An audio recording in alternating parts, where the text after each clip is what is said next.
Major drain ఆధునీకరణ పనులకి ఈ రోజున ముక్కోటి ఏకాదశి రోజున ప్రారంభించడం నాకు చాలా ఆనందంగా ఉంది. దీనికి విచ్చేసిన గౌరవ జలవనరుల శాఖ మంత్రి వర్యులు శ్రీ నిమ్మల రామానాయుడు గారికి, గౌరవ శాసనసభ్యులు వరప్రసాద్ గారికి, కలెక్టర్ జిల్లా magistrate doctor B R Ambedkar Konaseema జిల్లా మహేష్ కుమార్ గారికి, జలవనరుల శాఖ ముఖ్య కార్యదర్శి శ్రీ సాయి ప్రసాద్ గారికి, పంచాయతీరాజ్ గ్రామీణాభివృద్ధి శాఖ కమిషనర్ శ్రీ కృష్ణతేజ గారికి, జలవనరుల విభాగం ఇంజనీరింగ్ చీఫ్ శ్రీ నరసింహమూర్తి గారికి, chief engineer Godavari delta system Shri Seshubabu గారికి నా హృదయపూర్వక నమస్కారం.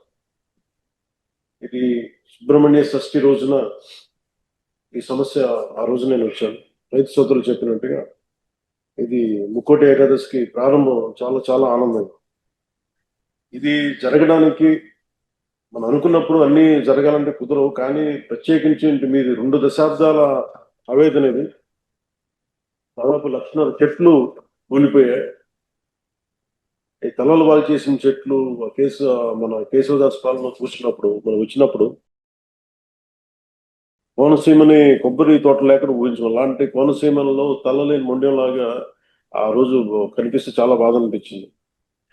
వెంటనే మంగళగిరి వచ్చి గౌరవ ముఖ్యమంత్రి గారికి తెలియజేసి వారికి 2 దశాబ్దాలు ఉన్న సమస్యను విన్నవించిన వెంటనే వారు కనీసం 45 రూపాయల్లో ఏదో ఒక కన్స్ట్రక్టివ్ ఒక యాక్షన్ ప్లాన్ తీసుకోవాలి సార్ అని ఆయనకి రిక్వెస్ట్ చేస్తే ఆయన 45 రోజులు కాదని చెప్పి దాదాపు 34 రోజులు 35 రోజుల లోపే ఆయన మనకు కావాల్సిన 20,77 లక్షలతోటి ఈ రోజున ఈ డ్రెడ్జింగ్ పనులు ప్రారంభించడం, 8 కిలోమీటర్ల వరకు పూడిక తీయడం, 14.5 కిలోమీటర్లు గట్ల నిర్మాణం చేపట్టబోతున్నాం.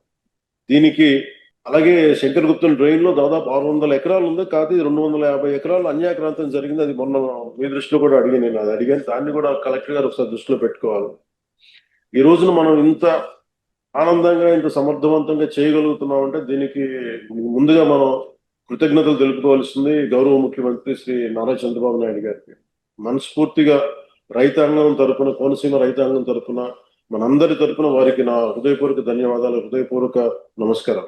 ఎందుకంటే ఆయనకున్న ప్రయారిటీస్ లో ఒక సమస్య ఎక్కువ కాదు, ఒక సమస్య తక్కువ కాదు. కానీ ఇలాంటి పరిస్థితుల్లో సమస్య తీవ్రతను బట్టి అంటే ప్రజల అవసరాలను బట్టి అన్ని కూర్చొని, అంటే ఆయనకు కూడా లిమిటెడ్ ఫండ్స్ లో ఎలా మేనేజ్ చేయాలని ఆయన ఫైనాన్స్ డిపార్ట్మెంట్ తో కూర్చొని పయ్యావుల కేశవ్ గారితో, ఆర్థిక శాఖ మంత్రి పయ్యావుల కేశవ్ గారితో కూర్చొని దృష్టికి తీసుకెళ్లి చాలా చాలా ఎక్సర్సైజ్ చేసిన తర్వాత మన జిల్లా వరకు చిన్న ఫండ్ తక్కువగా అనిపించచ్చేమో, కానీ చూస్తే అది రాష్ట్రం అంతా దాన్ని పట్టుకుంటే అలాగే కొన్ని 100 కోట్ల నిర్ణయాలు, కొన్ని రోజుకి కొన్ని 100 కోట్ల నిర్ణయాలు తీసుకోవాల్సి వస్తుంటది.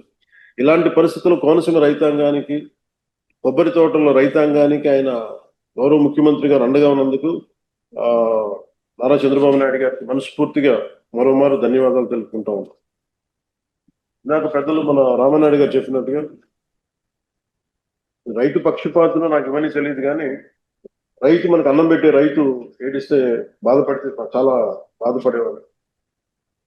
అది ఒక రోజున ఎలాంటి ముక్కోటి ఏకాదశి రోజున అనుకోండి, అది కూడా మనోహర్ గారు చెప్పారు, మన కౌలు రైతులు చనిపోతా ఉన్నారు, ఇట్లా ఉంది అనేది న్యూస్ చూపిస్తా ఉంటే మనం ఏదైనా చేయాలి అని అంటే ప్రభుత్వాల మీద ఒత్తిడి పెట్టగలం, ఆయన చేయగలం అని మాట్లాడుకున్నప్పుడు నాకు ఒకటే అనిపించింది, కనీసం భరోసా ఏదో ఒకసారి బతకడానికి మన ఇచ్చే డబ్బు ఎంత ఉంటుందని పక్కన పెడితేనే అలాగే ఒక్కొక్క రైతుకి చొప్పున కొన్ని దాదాపు ముందు నేను ఆ రోజు ఒక సినిమా సైన్ చేస్తున్నాను. ఆ రోజు ఆ సినిమాకి వచ్చిన అడ్వాన్స్ ని 5 కోట్ల రూపాయలు వెంటనే ఆ రైతుకి ప్రారంభించడం స్టార్ట్ చేశాను.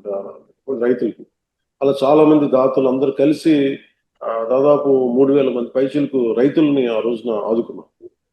ఇవన్నీ ఎందుకు చెప్తున్నానంటే ఇది అన్నం పెట్టే రైతుకి నిలబడే ప్రభుత్వం ఇది. వ్యక్తిగతంగా నా ఇష్టం కావచ్చు, అలాగే గౌరవ ముఖ్యమంత్రి గారు కూడా చూడొచ్చు, ఎన్ని ప్రాజెక్ట్స్ ఉన్నాయి, రేపు పోలవరం ప్రాజెక్ట్ రాబోతుందంటే ఇది రైతు కన్నీరు పెట్టని రాష్ట్రం అవ్వాలనేది ముఖ్యమంత్రి గారి ఆకాంక్ష. ఆ దిశలోనే మీరు ఇబ్బంది పడుతున్నప్పుడు శంకరగుప్తం డ్రైన్ కి ఆయన దాదాపు 20,70 లక్షలు ఇచ్చినందుకు మనస్ఫూర్తిగా వారికి మనందరం కృతజ్ఞతలు తెలియజేసుకోవాలి. అలాగే రాజోలు వచ్చిన రోజునే సముద్రం పోటుకి మరో కొబ్బరి చెట్టు పొడవక ముందు యుద్ధ ప్రాతిపాదికన చర్యలు తీసుకోవాలని నేను అనుకున్నాను.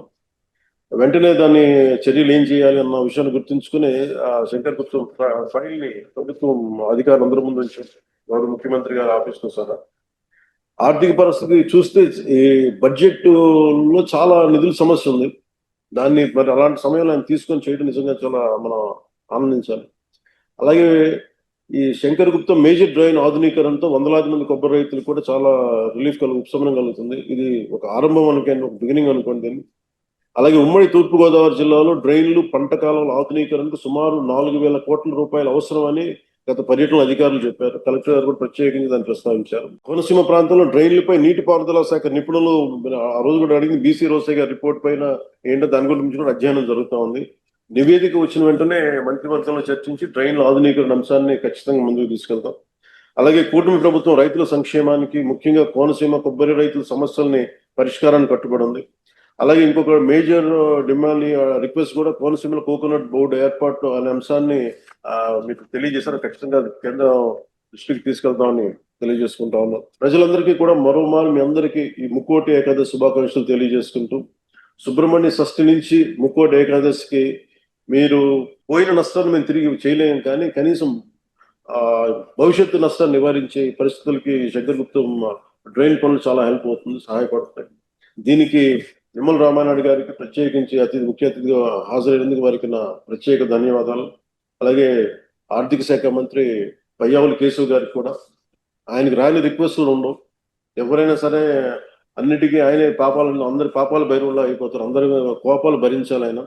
అలాంటి పరిస్థితుల్లో కూడా ఆయన పెద్ద మనసుతోటి మన ఆర్థిక శాఖ అధికారులతో, అందరితో, ఉన్నతాధికారులతో చర్చించి గౌరవ ముఖ్యమంత్రి గారి ఆదేశాలతోటి దీనిని సహాయ సహకారాలు అందించినందుకు పయ్యావుల కేశవ్ గారికి, ముఖ్యమంత్రి గారికి, మొత్తం రాష్ట్ర అధికారులందరికీ, మంత్రివర్యులు నిమ్మల రామానాయుడు గారికి ప్రత్యేకంగా నా కృతజ్ఞతలు తెలియజేసుకుంటూ, వరప్రసాద్ గారికి ప్రత్యేకించి మిమ్మల్ని చాలా మనస్ఫూర్తిగా అభినందిస్తున్నాను సార్. మీరు నిజంగా కష్టపడి ప్రజలతో మమేకమై ఈ రోజున మీరు ముందుకు తీసుకెళ్తున్నారంటే నాకు చాలా ఆనందంగా ఉంది, చాలా గర్వంగా ఉంది. మీరు భవిష్యత్తులో కూడా ఇలాగే ప్రజల పక్షాన్ని నిలబడి ఏదైనా సమస్యలు ఉంటే అందరూ సమిష్టిగా కలిసి దాన్ని పరిష్కరిద్దామని తెలియజేసుకుంటూ మీ అందరికీ మరోమారు ధన్యవాదాలు తెలుపుకుంటూ సెలవు తీసుకున్నాను.